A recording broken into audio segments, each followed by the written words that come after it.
លោកតាហ៊ឺសុំទោសដែលរំខាននៅពេលយប់ជ្រៅប៉ុន្តែក្រុមហ៊ុនយើងមានបញ្ហាបន្ទាន់យើងក៏គ្មានជំរើសដែរគ្មានជំរើសពេលឪពុកនាងនៅរស់គាត់គឺជាមិត្តសម្លាញ់របស់ខ្ញុំកូនស្រីគាត់មានរឿងតើខ្ញុំអាចមិនខ្វល់បានយ៉ាងម៉េច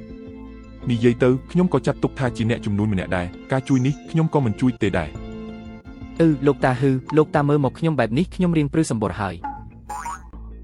អាល្អិតពេលនេះនៅមកលេងសើចជាមួយខ្ញុំទៀតឯងមានសមត្ថភាពខ្លាំងខាងមើលត្បូងនិងវិតម្លៃវត្ថុបុរាណចំណែកអត្តចរិតវិញគឺល្អខ្លាំងណាស់ខ្ញុំចង់យកឯងធ្វើជាសិស្សចុងក្រោយតើឯងព្រមទេលោកតាហ៊ឺគឺជាគ្រូដ៏ល្បីល្បាញក្នុងវិស័យគ្រឿងអលង្ការទោះបីជាខ្ញុំមានភ្នែកទិព្វប៉ុន្តែបទពិសោធន៍និងការយល់ដឹងនៅមានកម្រិត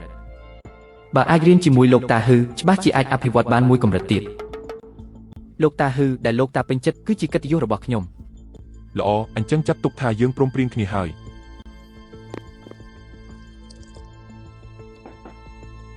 លោកគ្រូសូមអញ្ជើញពិសាតែរំខានពេលយប់ជ្រៅសូមលោកតាហ៊ឺកុំប្រកាន់រឿងខ្លះយើងត្រូវតែនិយាយទល់មុខគ្នានេះឬជាអាកប្បកិរិយានិយាយការងាររបស់ឯង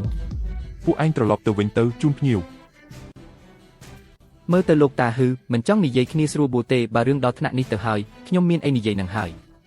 លោកតាហ៊ឺដោយសារតែលោកតាមានវ័យចំណាស់ទៅហើយគួរតែលាងដៃពីពិភពអ្នកលេងទៅបងប្អូនដែលនៅក្បែរខ្ញុំនេះមិនសូវចេះនិយាយស្រួលបួលទេគំរាមខ្ញុំឬមិនបាច់ខ្វល់ទេគ្រប់ផលវិបាកទាំងអស់ខ្ញុំជាអ្នកទទួលខុសត្រូវ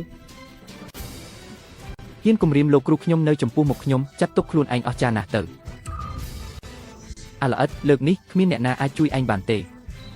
ឯងគួរតែបារម្ភពីខ្លួនឯងសិនទៅ